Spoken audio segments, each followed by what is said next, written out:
Hi Year 4, I'm back with the fourth book for our topic this half term. It's called The Time Travelling Cat. Chapter 1. Topher found the cat in the shed at the bottom of the garden. It was on an old pile of newspapers. He'd just come home from school and had gone to the shed to look for a coupon for a free offer he'd missed. He was into free offers. This one was for snuff, whatever that was. Snuff it and see, the advert had said.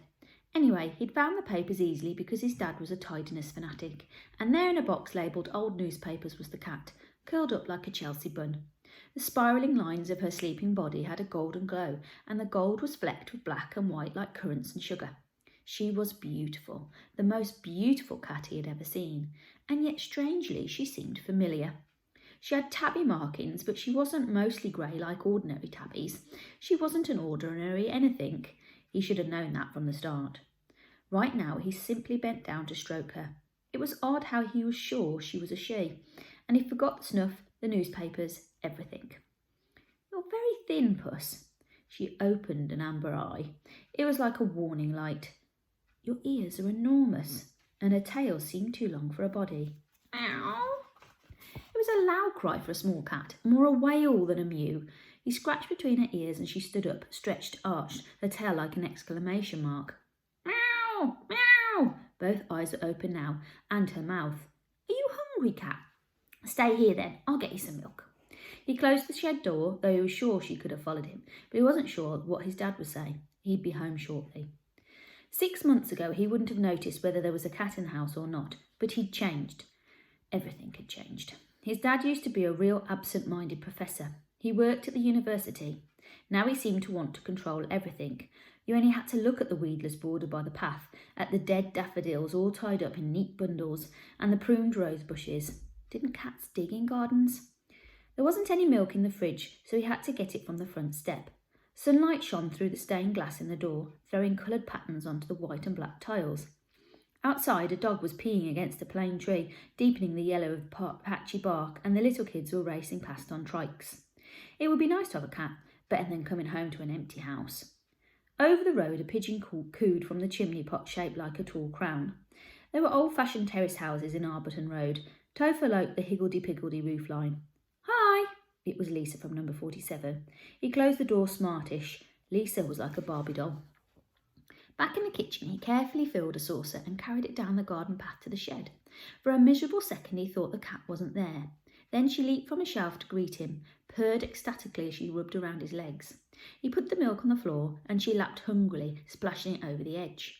And he longed for her to be his. Where have you come from, cat?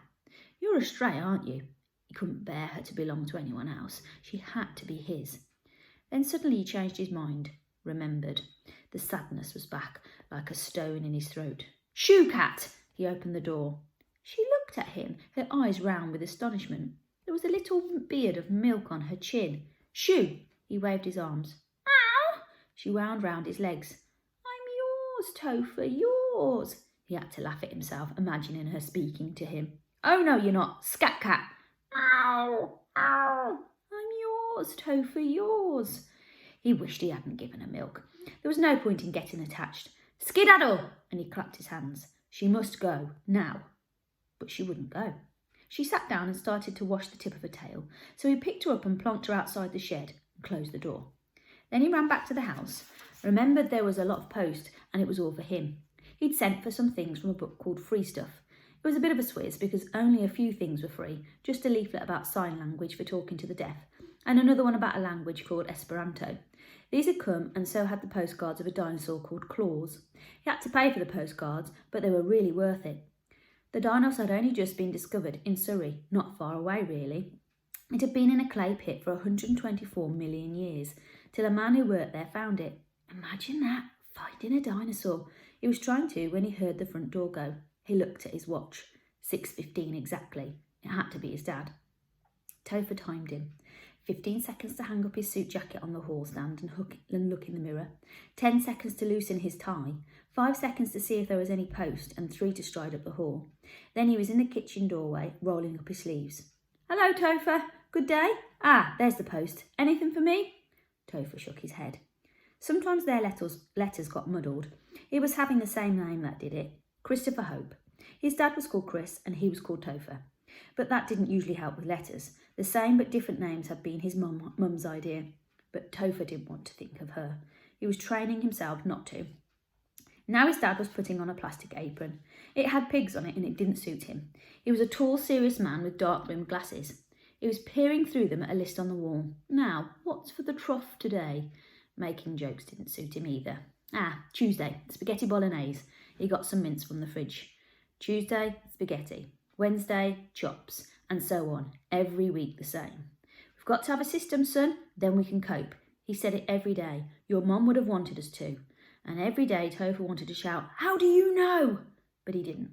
He changed the subject instead, told his dad about claws. It's in the Natural History Museum. It was a flesh eater. Let's have a look then. Topher held out one of the postcards. His dad was chopping onions. We can go and see it on Sunday if you like. Great. Later they ate in silence. Topher read about Baronix walkeri, which was a dinosaur's proper name. It had been named after the Mr. Walker who had found it, and his dad read the Evening Standard. It was while they were doing the washing up that the cat reappeared on the kitchen windowsill. His dad saw it first. Blimey! He never swore properly. What? That cat? It's a spitting image. She wasn't spitting. She was staring through the window at Topher. She's the double, I mean, of that carving your mother gave you. She's even got the ankh on her forehead. You know, the Egyptian sign of life. That was it. That's why she'd seemed familiar. Topher carried on drying. Where is it, by the way? The carving, I mean. His dad was drying his hands. It was in the cupboard by the side of his bed, out of sight. His mum had brought it back from Memphis. She'd been an Egyptologist, an expert on ancient Egypt. The cat was yowling now. His dad opened the window. You're in luck, cat. There's a bit of mince left. Don't encourage it, Topher surprised himself. This is what he'd expected his dad to say. Why not? If it's a stray, you could keep it. I don't want it. But his dad didn't seem to hear, was already scraping mince into a margarine container, and the cat was nudging his hand trying to start eating. You could call a car. That's Egyptian for a double. Amazing. I've never believed a real cat could look so much like a lump of stone.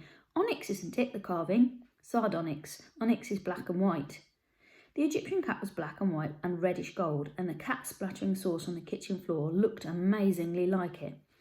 I've been thinking, Topher, a pet. It would take you out of yourself. Topher went outside. It was a stupid phrase. He'd heard it too many times before. Do this, Topher, do that. It'll take you out of yourself. He imagined himself stepping out of his skin, leaving his body behind. Sometimes he wished he could. He stayed in the garden till he saw his dad leave the kitchen, then went back. The cat was still there. He could hear her purring. She was on a chair half under the table. He tipped it up and she clung to the rushwork. Spat, hissed. He shook the chair and still she clung on, shredding the rushes with her claws. Scat, cat! He shook the chair again and eventually dislodged her. Then he heaved her out of the door. I said go! He slammed the door. Then he examined the scratches on his hands while watching her from the window. He could still see his finger marks in her fur as she strolled to the middle of the lawn. She sat down with her back to him, washed and smoothed herself, erasing him. Later, she sprang onto the fence and into the neighbour's garden. She didn't look back. Goodbye, cat. It really was for the best that she went. But when he went to bed, he retrieved her double from the back of his bedside cupboard. It was wrapped in a silk scarf, flame-coloured. It reminded him of his mum. It still had her musky scent, so he put it back. The stone cat and the real cat were amazingly alike, though the carving felt cold as it always had. His mum had bought his dad a sardonyx ashtray from the same trip. She'd forgotten he'd stopped smoking, and the ashtray was good for putting on your forehead if you had a headache. She had come back from that trip. It was the next one that the plane crashed. By the light of the lamp, the stone cat looked even more like the real one. It had the same translucent ears, the same golden glow. When he switched out the light, it still glowed. Strange how he never noticed that before. Must be phosphorus in it, or radium. Making himself think scientifically about things which shone in the dark, he managed to fall asleep. And in sleep he thought he heard a cat outside his window, a golden cat with a musky scent. Meow, meow. Let me in, Topher, let me in. No, go away, stop bothering me. He pulled the pillow over his head. Chapter 2. Something woke him in the night. What was it? He was facing the wall where circles of light were moving from left to right, right to left, back again. Was it moonlight behind the trees? Car headlights? Someone with a torch? His father, perhaps. But why? Dad? No reply. Dad, is that you? Still no reply, yet he felt someone behind him. Someone or something compelled him to turn. So he did, and he found himself looking at a cat with large eyes. They were like moons. He laughed. Of course, the carving. He remembered its glow as he went to sleep, and now it glowed more brightly, especially its eyes. They gleamed. But how had they made those patterns on the walls? The cat was still as a stone.